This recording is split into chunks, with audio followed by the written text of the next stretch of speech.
नमस्कार, मैं राकेश परमार और आप देख रहे हैं आपका बात। आपके बात की शुरुआत के पहले सबसे जरूरी इंपॉर्टेंट सूचना। आज स्वामी विवेकानंद जी का 159वां जन्म जयंती है, जन्मोत्सव है। दुनिया में भारतीय युवा पीढ़ी की शक्ति, समझ और विद्वता का लोहा मनवाने वाले परम आदरणीय स्वामी विवेकानंद जी के श्री चरणों में मैं सबसे प्रणाम करता हूं। आज उनके जन्म को युवा दिवस के रूप में पूरी दुनिया मनाती है। भारत के तो खैर वो बेटा ही थे।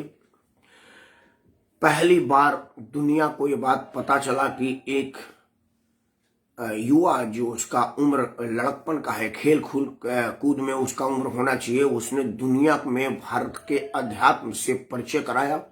जब दुनिया एक भारतीय युवा को देख करके हंसी में उड़ाए कि ये क्या करने आया है, जब वो आदमी बोलने लगा तो दुनिया पिन ड्रॉप साइलेंस से उसको सुनी और आज भी एक ही भाषण को आज तक सुनती आ रही है।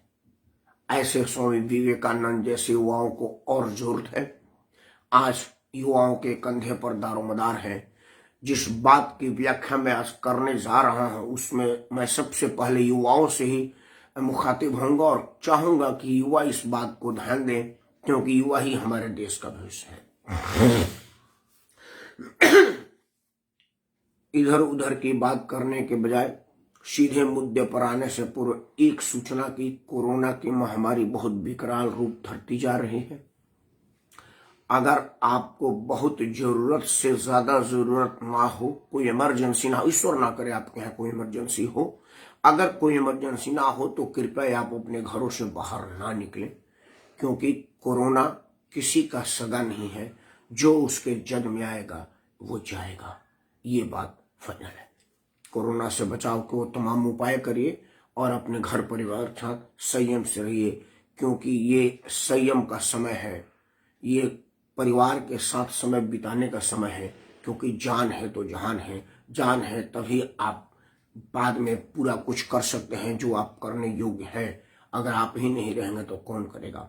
इसलिए सबसे महत्वपूर्ण है कि आप चुनावी गतिविधियों में बिल्कुल ना संलिप्त हों। नेताओं के बहकावे में, व्यवहार में, प्रलोभन में बिल्कुल ना आवे। हाँ, मतदान नागरिक धर्म है और आप उसको जरूर पूरा करें, वो भी पूरे कोरोना प्रोटोकॉल को पालन करते हुए। अगर उसके बगैर काम चल जाता तो मैं कहता, लेकिन नहीं, चुनाव में आपको भाग लेना ही चाहिए, वो नागरिक धर्म है। क्योंकि एक बढ़िया सरकार आप चुनने में मदद करेंगे। अगर आप सरकार चुनने में अपना मतदान नहीं करते हैं तो सरकार के नीतियों की आलोचना करने का आपको अधिकार नहीं है। मैं तो यहां तक कहता हूं कि सरकारी सुविधाएं लेने का भी अधिकार आपको नहीं है, अगर आप सरकार चुनने में अपना योगदान नहीं दे रहे हैं तो। सरकार में योगदान का मतलब ये नहीं कि आप टीडीएस दे देते तो आप सरकार में आ गए, आपने इनकम टैक्स दे दिया तो आप सरकार नहीं। सरकार में मतलब है कि आप मतदान दीजिए, क्योंकि आप मतदान देंगे तभी तो आप कहेंगे ना कि मैंने अपना सरकार चुना था। अगर आप विपक्ष में मतदान देंगे, आपका चुना हुआ प्रतिनिधि बहुमत में ना हुए, विपक्ष में चले, तब भी कहिएगा ना कि मेरा विपक्ष है जो सरकार को अंकुश लगाए हुए है। मतलब पक्ष और विपक्ष दोनों सरकार के ही अंग है। इसका मतलब ये नहीं कि आज की तारीख में उत्तर प्रदेश में अखिलेश विपक्ष में है तो वो रेलेवेंट है, नहीं। उनका बड़ा महत्वपूर्ण योगदान है सरकार को साधने रहने में, सरकार को सीधा रखने में और सरकार को संतुलित रखने में। आज कांग्रेस केंद्र में विपक्ष में है तो नरेंद्र मोदी के इतना सोनिया गांधी का भी महत्व है, क्योंकि वो नरेंद्र मोदी के हर उस नीति का विरोध करने के लिए खड़ा रहते हैं और नरेंद्र मोदी के दिमाग पर ये प्रेशर बनाए रहती हैं कि अगर आप असंतुलित हुए तो कांग्रेस सत्ता में आने के लिए तैयार है। नरेंद्र मोदी को अगर बढ़िया से काम करने देने की आपको चाहत है तो मजबूत विपक्ष को ही आपकी चाहत है। इसीलिए आप चाहे जिसको मतदान दें, चुनाव घोषणा के बाद मैं ये नहीं कहूंगा कि आप कांग्रेस को वोट दे, भाजपा को वोट दे, सपा को वोट दे, जिसको, आपकी अपनी मर्जी है। जहां आपको लगे कि ये आपके मतलब के आदमी हैं। और मैं तो चाहूंगा कि जात पात, धर्म, क्षेत्र, संप्रदाय, समुदाय ये सब भूल करके आप अपने उम्मीदवार को मतदान दें कि भाई ये आदमी हमारे मतलब का है और हमारा काम करेगा, हमारे लिए काम करेगा। सदन में और विधानसभा में पहुंच करके सिर्फ अपनी बात नहीं करेगा। आप उसको मतदान दीजिए, फ्री और फ्री। खैर, आज मेरा मुख्य विषय था कि एक बहुत बड़ा विकराल रूप धरता जा रहा है चुनाव से पहले आया राम गया राम का। जैसे कि आपको सूचना है कि कल स्वामी प्रसाद मौर्य चले गए, आज दारा सिंह चौहान चले गए। ये अभी खबर समाचार वाले पढ़ ही रहे थे, उनके प्रोडक्शन वाले टाइप कर ही रहे थे, तब तक उनके ईयरफोन पे आया कि भाई साहब एक ब्रेकिंग न्यूज और चला दीजिए कि मुलायम सिंह यादव के समधी भी भाजपा ज्वाइन कर लिए। ये तो बड़ा बिग ब्रेकिंग न्यूज है। स्वामी प्रसाद मौर्य के बराबर कहीं है, क्योंकि उनका कद काठी बेशक स्वामी प्रसाद मौर्य के बराबर की ना हो, लेकिन मुलायम सिंह के समधी है तो राजनीतिक औकात और समाचार के लिए तो बड़ा मैटर आ गया। फिर हुआ कि एक कांग्रेस का विधायक भी भाजपा ज्वाइन कर लिया। फिर पता चला कि मतलब ये चाहे इस टाइम राहुल गांधी भाजपा ज्वाइन कर ले या नरेंद्र मोदी कांग्रेस ज्वाइन कर ले, ये कोई मतलब नहीं रह जाता कि कौन कहां ज्वाइन कर रहे हैं चुनाव पूर्व। क्योंकि चुनाव पूर्व पार्टी बदलने का मतलब ये नहीं है कि आपका मानसिकता बदल गया है, आपका मनोबल बदल गया है, आपका विचार बदल गया है और आप बदल गए नहीं, ये नहीं है। वो है अपनी चुनावी साठ गांठ, नफा नुकसान, टिकट मिलने की आशा निराशा, इस सब चीजों पर निर्णय होता है। बात करें स्वामी प्रसाद मौर्य की, जिन्होंने कल पार्टी छोड़ा तो एक त्याग पत्र लिखा कि पिछड़ों, दलितों, बेरोजगारों, नौजवानों, छोटे उद्यमियों का उपेक्षा हो रहा है। अब ये बात तो नरेंद्र मोदी केंद्र में भी कर रहे हैं, या आप ये कहना चाहते हैं कि नरेंद्र मोदी का शासन बिल्कुल ठीक है, योगी का शासन खराब है क्योंकि आप योगी मंत्रिमंडल में थे? तो डबल इंजन की सरकार है, एक ही सिक्का के दोनों पहलू हैं। अगर वो इस सब चीज की बुराई उनमें है, वो कड़े हिंदुत्व है, राष्ट्रवादी हिंदुत्व है, अति पिछड़े और पिछड़ों के विरोधी हैं, तो वो तो मोदी और योगी एक ही सिक्का के दो पहलू हैं, वो अलग अलग तो है नहीं। फिर आपकी बेटी अब तक केंद्र में काहे विराजमान है भाई? भाजपा के टिकट पर सांसद काहे बनी हुई है? अगर आपको दलितों का, पिछड़ों का, मुसलमानों का, छोटे उद्यमियों का, युवाओं का बेरोजगारी से त्रस्त होने का होता तो ये तो नरेंद्र मोदी ने भी कौन सा बड़ा झंडा गाड़ दिया है। जो जोगी ने किया वो मोदी ने किया है, जो मोदी ने किया वो जोगी ने किया, वो दोनों ने कोई एक दूसरे से बढ़ करके किए हैं, कोई अलग नहीं है। तो मतलब आपकी बेटी वहां सत्ता सुख भोग रही है और भाजपा के एमपी के रूप में उस उम्मीद में बैठे हुए कि पिताजी के झटके को उबरने के लिए हो सकता है मोदी जी मंत्रिमंडल में मेरा स्थान सुरक्षित कर दे, सुनिश्चित कर दे। और हमारा नकारा भाई जिसको वहां के जनता ने उनको हटा दिया था, किसी लायक नहीं समझा था, भाजपा के समर्थन के बाद भी जीतने के लोग नहीं समझा, उसको बैकडोर से संसद या विधायक या कुछ बना दिया जाए या कुछ बढ़िया मलाईदार चीज दे दी जाए। क्योंकि उनकी बेटी से जब पत्रकारों ने पूछा कि भाई आपके पिताजी ने पार्टी छोड़ दिया, तो बोला नहीं, मेरी सूचना है कि पिताजी ने पार्टी नहीं छोड़ा है, वो मंत्रिमंडल छोड़ा है। और मंत्रिमंडल छोड़े का क्या महत्व है? वैसे भी चुनाव आचार संहिता लग जाने के बाद मंत्रियों का पावर सीज हो गया, कुछ काम आप नहीं कर सकते। एडमिनिस्ट्रेटिव वर्क है जो कि एडमिनिस्ट्रेशन के लोग करेंगे। आपका ऑफिस आना जाना का भी रोक लग गया, गाड़ी में बत्ती नहीं लगा सकते, झंडा नहीं लगा सकते, नेम प्लेट लेके गाड़ी नहीं लगा सकते, घर के बाहर अपनी हैसियत का प्लेट नहीं लगा सकते। जैसे दारा सिंह चौहान मंत्री अगर त्याग पत्र नहीं भी देते तब भी उनके घर के सामने वो जो बड़ा बड़ा बोर्ड में लिखा है ना, दारा सिंह चौहान वन एवं पर्यावरण मंत्री, वो बंद हो जाता, हट जाता, क्योंकि मंत्री का लोगो हट गया। आप अपने पूरे प्रदेश भर में जहां जहां आपका बैनर पोस्टर लगा होगा वो सब नगर निगम वाले उखाड़ के फेंक दिए होंगे। चाहे आपका फेंके, योगी जी का उतार दिया, मोदी जी का उतार दिया, फिर आप क्या है? तो उसका तो वैसे भी महत्व नहीं है। तो जिस चीज का महत्व नहीं है उसको फेंक देने का क्या मतलब है? हमारे भोजपुरी में कहते हैं कि उधियाइल सतुआ पितरन के। तो आप उधियाइल सतुआ पितरन के देने के बजाय आप उस पर सिंपैथी ले रहे हैं, इसका क्या मतलब है? मैं आज इन्हीं पर चर्चा करना चाहता हूं कि इसका क्या उपाय है।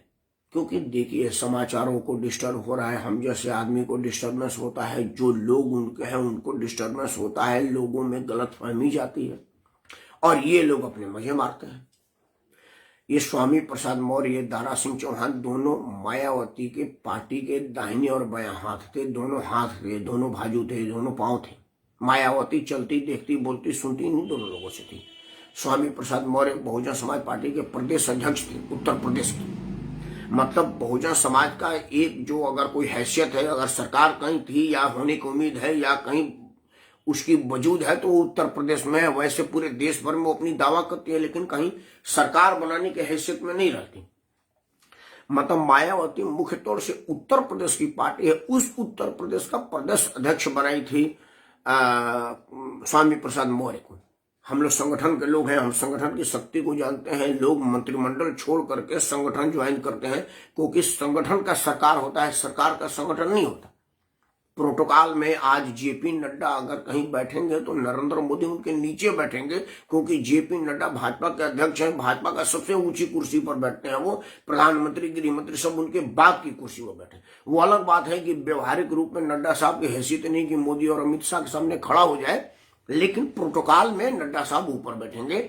अगर भारतीय जनता पार्टी का कोई कार्यक्रम होगा तो मैं सबसे पहला नाम जेपी नड्डा का लिया जाएगा, उसके बाद मोदी का और किसी न का नाम लिया जाएगा। ये प्रोटोकॉल है, बातचीत की तरीका है। तो उस संगठन की सबसे ऊंची कुर्सी स्वामी प्रसाद मौर्य को मायावती ने दिया था। दारा सिंह चौहान को संसद में मुख्य सचेतक की भूमिका का हैसियत दिया था। मतलब इन्हीं के सिग्नेचर से बहुजन समाज पार्टी के लोग सस्पेंड किए जा सकते थे, डिसमिस किए जा सकते थे, कारावास नोटिस जारी की जा सकती थी। मतलब संसद लोकसभा में मुख्य सचेतक थे दारा सिंह चौहान। मतलब दारा सिंह चौहान को भी बहुत बड़ी हैसियत बख्शी थी ममता मायावती ने। लेकिन जैसे उन लोगों को पूर्वानुमान हुआ कि भाई अब बहुजन समाज पार्टी का सरकार नहीं आएगा, अब तो भारतीय जनता पार्टी ही आने वाली है, उन लोगों ने उतनी बड़ी बड़ी हैसियत और उतनी बड़ी बड़ी पोजीशन छोड़ दी और भाजपा में आकर के मंत्रिमंडल की मलाई चाटने के लिए, सत्ता का सुख भोगने के लिए भाजपा ज्वाइन कर लिया। और देश में तब उनको मायावती बुरी लग रही थी, दलित विरोधी थी मायावती, और भाजपा भगवान विष्णु का अवतार था। नरेंद्र मोदी में वो भगवान राम का अंश देख रहे थे, जोगी में हनुमान देख रहे थे, अमित शाह में लक्ष्मण देख रहे थे। मतलब ये मोदी, योगी और शाह वो राम, लक्ष्मण और हनुमान की भूमिका में उन लोगों को नजर आ रहे थे। अब जब उन लोगों को लगा कि भाई 5 साल तक हमने कुछ नहीं किया है, अपना घर भरने के अलावा, अपना परिवार देखने के अलावा और कुछ भी नहीं किया है, अब भाजपा नेतृत्व तो हमको टिकट नहीं देगी, तो उन लोगों को दलित, पिछड़ा, अल्पसंख्यक, लघु उद्यमी, ये सब का सब भविष्य खतरे में पड़ गया। जब 5 साल तक रहे थे तो उनको ये नहीं लगा था कि पिछड़ों का अपमान हो रहा है, युवाओं का अपमान हो रहा है, दलितों का अपमान हो रहा है, मुसलमानों का अपमान हो रहा है, छोटे उद्यमियों का अपमान हो रहा है या नुकसान हो रहा है। अब जब सरकार कार्यकाल पूरा हो गया, आचार संहिता लग जाने के बाद मंत्रिमंडल का काम खत्म हो गया, मंत्रिपरिषद के जिम्मे कोई काम नहीं रहा, क्योंकि चुनाव आचार संहिता लगने के बाद मंत्रिपरिषद कोई निर्णय नहीं ले सकता, कोई फाइल नहीं पास करता, कोई बड़ी दलाली लेने की स्कोप नहीं होता, तो वो रिजाइन कर दिया। उनको लग रहा है कि अखिलेश यादव के रैली में जो बड़ी बड़ी भीड़ आ रही है, तो हो सकता है कहीं अखिलेश तो ना हो, ऐसा वो पूर्वानुमान लगा रहे हैं। तो मायावती के टाइम में अनुमान लगाए थे, अब की बार वाला ये जो अनुमान लगाए हुए हैं वो कितना सार्थक होगा वो तो 10 मार्च को पता चलेगा। लेकिन इन लोगों की भगदड़ से हम जैसे लोगों को, जो लोग कुछ सोचने, समझने, लिखने की क्षमता रखते हैं और कुछ सोच विचार करते हैं, उन लोगों के पैसानी पर बल पड़ गया है इस विचार करने पर कि लोकतंत्र में सबसे मजबूत है लोक का तंत्र पर भरोसा होना। अगर लोक का तंत्र पर से भरोसा उठ गया तो लोकतंत्र खतरे में पड़ जाएगा, और अगर तंत्र इसी तरह से तमाशा करता रहा तो लोक का भरोसा उस पर से उठ जाएगा। तो फिर लोकतंत्र का कोई मतलब नहीं होगा, चुनाव हो ना हो, आए जाए, उससे कोई फर्क नहीं पड़ेगा। इसीलिए लोकतंत्र का मतलब है कि लोक पर से तंत्र का भरोसा बना रहे, और तब जाकर के लोकतंत्र की महत्ता बनी रहे। और ये तब होगा जब इस तरह की ड्रामेबाजी चुनाव पूर्व ना होगी, और ना ही ऐसी कोई ड्रामेबाजी का स्कोप होगा। मित्रों, लोकतंत्र में कोई कानून बना के इस तरह की कुछ किया जाए, ऐसा तो मैं नहीं उम्मीद करता कि कोई ऐसा कानून बन जाए ताकि लोकतंत्र में लोक पर तंत्र का भरोसा कायम रहे।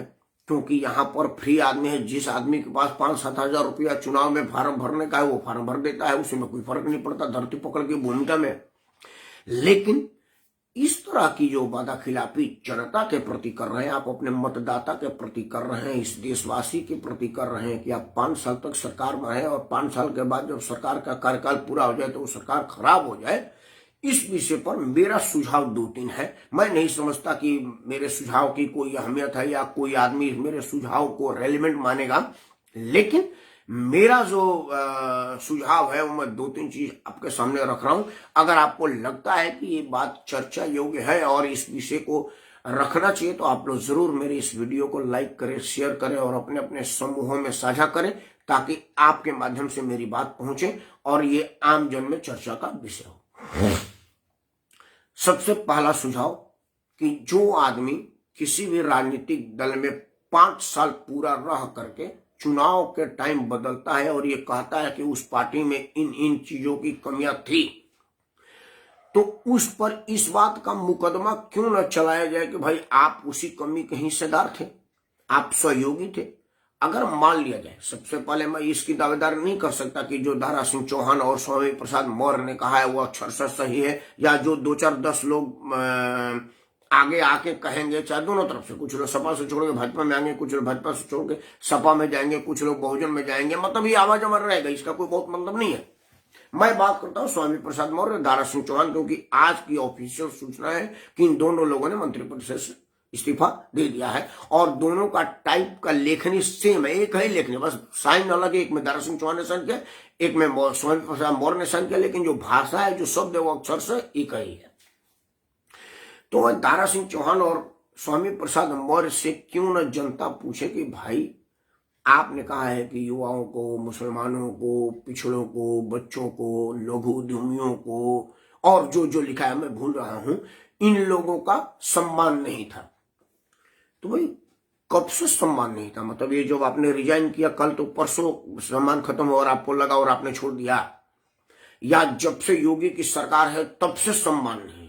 और अगर तब से सम्मान नहीं है तो आप पर क्यों न इसकी मुकदमा डाल दी जाए, क्यों ना आपको चुनाव लड़ने से बहिष्कार कर दिया जाए, क्यों ना आपको अपने वोटों से महरूम कर दिया जाए कि आप उस सरकार के जबरदस्ती हिस्सा थे जहां युवाओं का सम्मान नहीं था, जहां मुसलमान का सम्मान नहीं था, जहां छोटे उद्यमी का सम्मान नहीं था, जहां बेरोजगारी बड़ा बेशुमार थी, और जो जो उन्होंने लिखा हुआ है।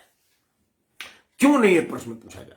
क्योंकि आप उस सरकार के हिस्से मंत्रिमंडल में GOM कहा जाए, ग्रुप ऑफ मिनिस्टर रेस्पॉन्सिबिलिटी जो होती है, आप बहुत कम लोगों को ये बात पता होगा। मैं चाहता हूं कि आपको एक क्लियर कर दूं, मंत्रिपरिषद का कोई भी अध्यादेश, सूचना, कानून, नोटिफिकेशन, वो सब ग्रुप ऑफ मिनिस्टर की जिम्मेवारी होती है।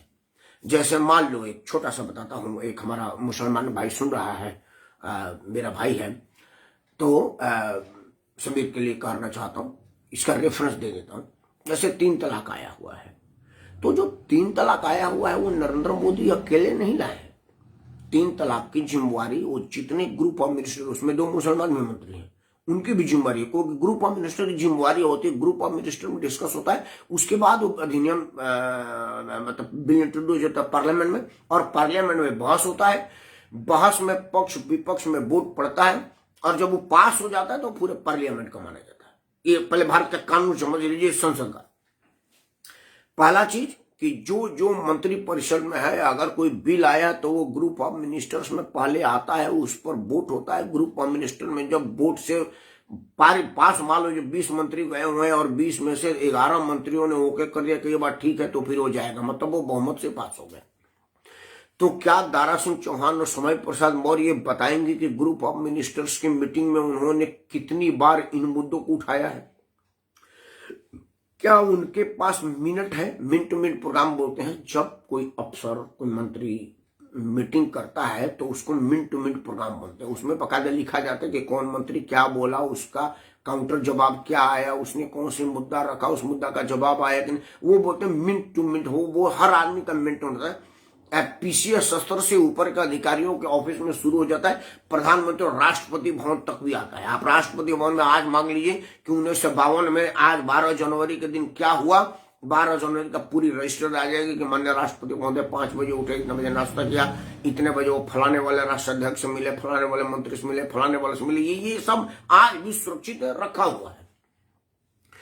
तो क्या स्वामी प्रसाद मौर्य वो 5 साल का मिनट टू मिनट कार्यक्रम का विवरण दे सकते हैं देशवासियों के सामने कि देखिए जी, मैं सिर्फ झूठ नहीं बोल रहा हूं, ये फलाना टाइम में मैंने ये प्रश्न उठाया था और माननीय मुख्यमंत्री ने इसका जवाब नहीं दिया, मैं फलाने टाइम में प्रश्न उठाया था, जवाब नहीं दिया, मैं फलाने टाइम में उठाया था। उसके बाद क्या स्वामी प्रसाद मौर्य या दारा सिंह चौहान ये कह सकते हैं कि उन्होंने इसके पहले कभी मुख्यमंत्री, प्रधानमंत्री को कोई चिट्ठी लिखा है कि भाई आपके जमाने में, आपके राज्य में दलितों के का अपमान हो रहा है, दलितों का अनादर हो रहा है, दलितों के लिए नहीं, बेरोजगारों के लिए कोई स्कोप नहीं, नौजवानों के लिए कोई स्कोप नहीं? क्या उन्होंने कभी कोई चिट्ठी लिखी सरकार को? और छोड़ दीजिए, चिट्ठी नहीं लिखा, वो नहीं लिखा। जिस तरह से मैं फेसबुक में 2 लाइन आकर के बोल देता हूं, क्या है आपने Facebook, Twitter, WhatsApp Instagram, Orkut और किसी पर यूट्यूब पर कुछ बोला है, कहाँ है, लिखा है, कोई दस्तावेजी सबूत है आपके पास? और अगर नहीं है तो क्यों नहीं आपको परमानेंट लोकतंत्र के लिए अक्षम मान लिया जाए कि आप लोकतंत्र के लायक ही नहीं, क्योंकि आप 5 साल तक तो कुछ नहीं किए और अब आप आकर के कह रहे हैं कि जी युवाओं का, बेरोजगारों का, उद्यमियों का, फलाना का, ढिमाका का, ये सब का अनादर हो रहा था बहुजन समाज भारतीय जनता पार्टी में, इसलिए मैं छोड़ दिया। मित्रों, असल बात क्या है, ये वीडियो बहुत लंबा करने का कोई फायदा नहीं है। असल बात यह है कि ये नेता लोग जो जात, धर्म, क्षेत्र, समाज, संप्रदाय, समुदाय की बात करके राजनीति में आते हैं, इन लोगों का एकमात्र मोटो होता है अपना भला भला चुकमा। 4-5 उदाहरण मैंने कल भी दिया था, 2 मिनट में आज भी बोल देता हूँ।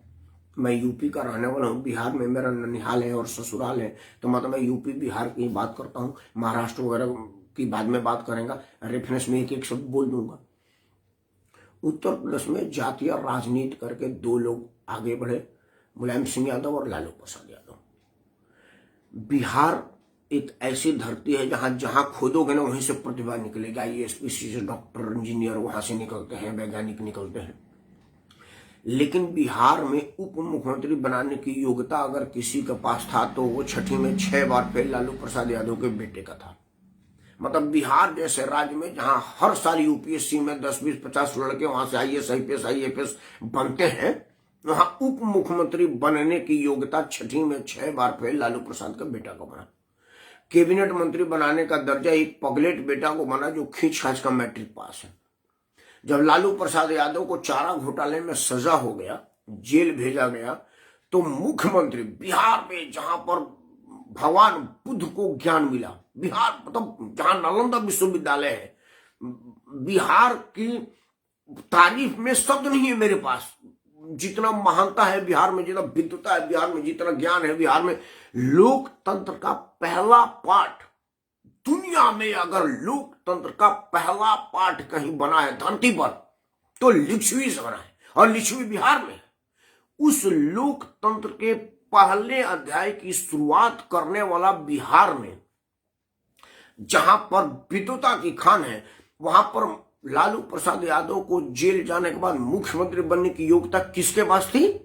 उनके पत्नी राबड़ी देवी को, जिनको ये पता नहीं था कि अंगूठे का निशान दाहिने का लगाते हैं कि बाएं का लगाते हैं। सहयोगी बताता था कि नहीं आप दाहिने का लगाइए क्योंकि आप महिला हैं। वो बोलती नहीं हम तो लालू जी को बाएं हाथ से लगाते देखते थे, बोला वो मर्द है इसलिए लगाते हैं, तुम मेहरारू हो दाहिने हाथ से लगाओ। ये स्थिति है। अब बताइए, पूरा बिहार का अपमान नहीं है, उस पूरी मंत्रिमंडल का अपमान नहीं है जहां रघुवंश बाबू जैसा स्कॉलर प्रोफेसर बैठा हुआ है, वहां पर एक अंगूठा टेप मुख्यमंत्री। मैं अनपढ़ की आलोचना नहीं कर रहा हूं, मैं अनपढ़ को छोटा नहीं दिखा रहा हूं, मैं ये बता रहा हूं कि क्या बिहार जैसे प्रतिभावान राज्य का मुख्यमंत्री एक अनपढ़ हो सकता है? ये जातीय बिस्बेल की उपजी हुई नाक फनी के फनी है कि नहीं है? ये मिला बिहार को। आते हैं उत्तर प्रदेश, अभी और कुछ है, कितना कहूं। बिहार में जब लालू जी थे तो साधु यादव की गुंडई, सुभाष यादव की गुंडई, ये सब अलग चीज है। मीसा भारती का वो सब अलग चीज, उस पर नहीं चर्चा करूं मैं, वो कहूंगा तो बड़ा लंबा हो जाएगा। आते हैं मुलायम सिंह यादव। मैं उत्तर प्रदेश का रहने वाला हूं, मुलायम सिंह पर बात करूं। 90 के दशक में मुलायम सिंह मुख्यमंत्री बने। जातीय विद्वेष फैला करके पिछड़ी की रानी, पिछड़ों की मसीहा, पिछड़े की बात हूं, सारे स्वर्ण समाज के लोग ये है वो है, फलाना ढिमाका करके गोलबंद की। और जब मुख्यमंत्री बनने का श्रेय आया, हाँ बढ़िया से, जब मुख्यमंत्री बनने के बाद राजगद्दी देने की बात आई तो उनको पूरा उत्तर प्रदेश में एक भी अहिर पढ़ा लिखा नहीं मिला, एक भी विद्वान ज्ञानी नहीं मिला। उनका वो लड़का मिला जिसको विदेश से डिग्री खरीद के लाया था, नाम है अखिलेश यादव। और जितना भी सीट होता है, पार्टी अध्यक्ष, महासचिव, संसद, मुख्यमंत्री, नेता विपक्ष, ये सब कौन कौन लोग हैं? मुलायम सिंह यादव खुद, शिवपाल यादव उनके भाई, राम गोपाल उनके भाई, धर्मेंद्र उनके भतीजा, और जो लालू जी का बेटा है उसका क्या नाम है भूलो, भी MP है बदायूं वाला, वो उसका भतीजा, डिम्पल यादव पतो, अखिलेश यादव बेटा, और है, मतलब मुलायम सिंह के परिवार में लड़का तब तक जन्म नहीं लेता जब तक उसको बता नहीं दिया जाता कि भाई साहब निकल जाओ, आपके फलाना वाला अध्यक्ष, फलाना वाला निगम का चेयरमैन, फलाना वाला का एमपी, फलाना वाला का एमएलए की सीट निर्धारित हो चुके, बाहर तो आओ। तब वो कहता अच्छा फाइनल होगी, तब वो जन्म लेता, नहीं तो कहता मैं जन्म नहीं लूंगा। अब इससे कितने यादव बिरादरी को फायदा हुआ, लालू प्रसाद की ओर से कितने यादव पिछड़े को फायदा हुआ। मतलब ये स्थिति होती है। मायावती का देख लीजिए, मायावती की हैसियत थी कि वो नगर निगम में मास्टर थी, उनके पिताजी एमटीएनएल में 4th क्लास के स्टाफ थे, और दिल्ली के झुग्गी बस्ती में 25 गज में मकान था, उसमें 11-12 भाई वो रहते थे। आज मायावती को एक बार पूछ दिया जाए कि आपके पास कितनी कोठी बंगले हैं, उसको खुद ही याद नहीं होगा। एक बार अचानक पूछ देने से उसको याद नहीं है कि उसको बंगला कोठी कितना है। दलित भावना भड़कार करके और राजगद्दी प्राप्त की है, और जब राजगद्दी मिल गया और उसका उम्र हो गया, तबीयत खराब रहने लगा, वो सक्रिय राजनीति के लायक नहीं रही, तो किस दलित को उसने सत्ता सौंपा?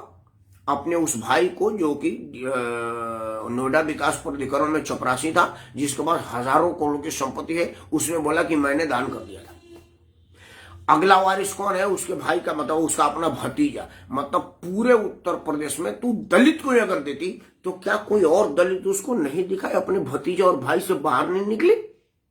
ये स्थिति है। और ये लोग कहते हैं कि दलितों का अपमान हो रहा है, दलितों का शोषण हो रहा है। अरे दलित का शोषण तुमसे ज्यादा किसने किया?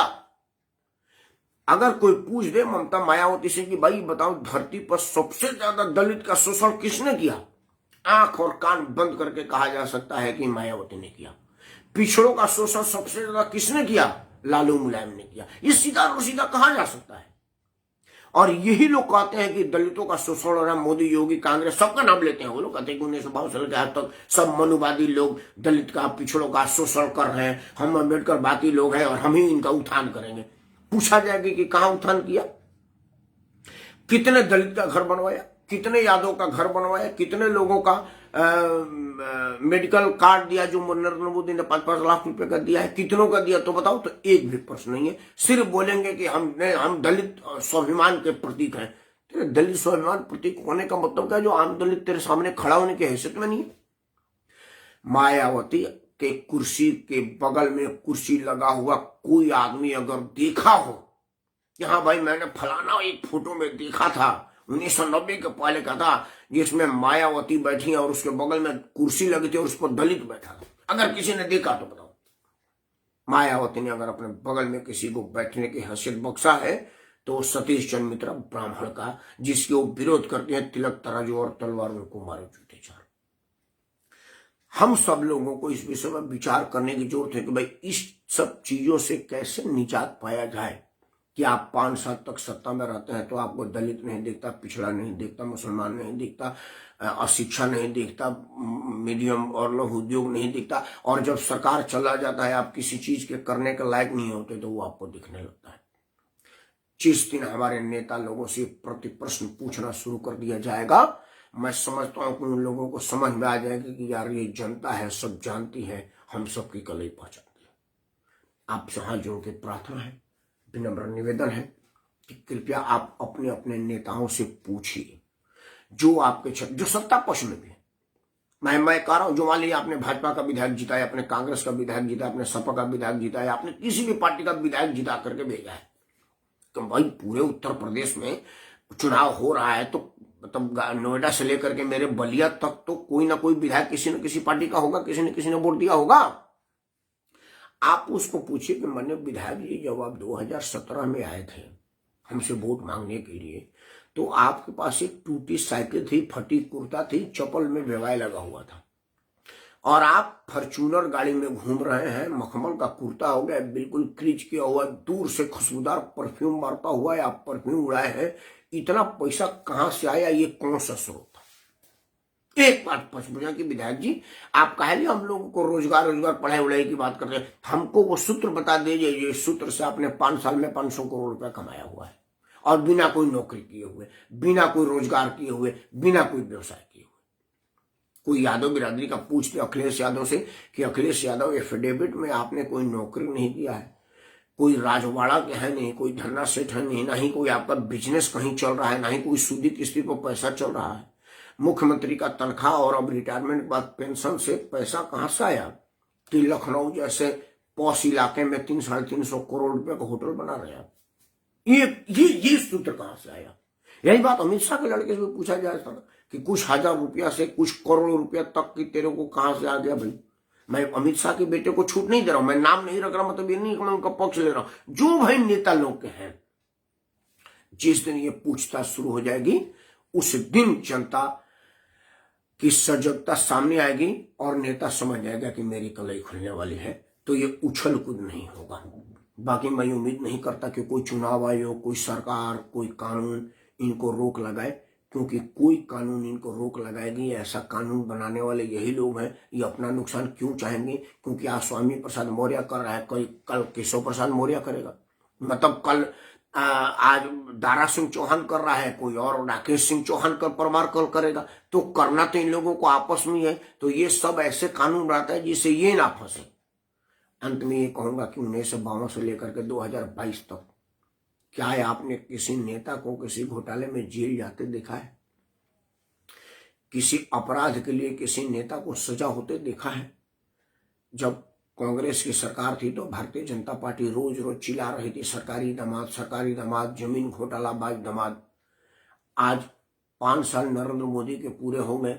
राजस्थान और हरियाणा में एक टर्म की सरकार पूरी हो गई, दूसरा टर्म पूरा होने जा रहा है।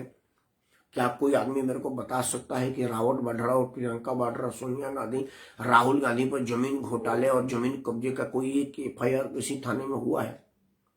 और अगर नहीं हुआ है तो जनता जनार्दन क्यों नहीं आके पूछ रही है मोदी, योगी और अमित शाह से, JP नड्डा से कि भाई जिस वक्त कांग्रेस की सरकार थी और आप विपक्ष में थे तो रोज सुबह सुबह उठ के कहते थे कि ये सरकारी दामाद हैं, जमीन घोटाला करते हैं, 7 साल में अब तक FIR क्यों नहीं किया? और अगर नहीं किया तो क्यों न वो सारे केस आप पर लाद दिया जाए झूठ बोलने का? क्योंकि ये नेता लोग आज कांग्रेस विपक्ष में है तो भारतीय जनता पार्टी कांग्रेस के पापों का पर्दा डाले हुए है, उस पर पांव रख करके दबाए हुए हैं ताकि किसी को पता ना चले। और जब कल को भाजपा विपक्ष में होगी, कांग्रेस सत्ता पक्ष में आएगी, तो भारतीय जनता पार्टी के किए कर्मों कुकर्मों घोटालों को कांग्रेस छुपा कर रखेगी और हम सब लोगों को कह देगी कि ये हिंदू विरोधी है, वो मुसलमान विरोधी है, वो दलित विरोधी है, पिछड़ा विरोधी है, क्योंकि हम एक दूसरे में विरोध के नाम पर लड़ते रहे, असली मलाई ये लोग चाटते रहे। क्योंकि असल में अंदर खानी सब के सब एक होते हैं, उनको आपसे कोई मतलब नहीं है। उनका मोटो है अपना भला भला जगमाही। इस पर विचार करिएगा और एक सॉल्यूशन जरूर निकालिए। किसी के पास अगर हो तो बताइएगा कि ये जो आवाराम गवाराम है, इन लोगों पर रोक कैसे लगाया जाए, क्योंकि जब तक इनको पूर्ण रोक नहीं लगेगा लोकतंत्र मजबूत नहीं होगा और लोकतंत्र पर से लोगों का भरोसा नहीं बनेगा। हम लोकतंत्र के पुजारी हैं, देश में लोकतंत्र कायम रखना चाहते हैं, लोकतंत्र की जय बोलते हैं। जय लोकतंत्र, जय वंदे मातरम।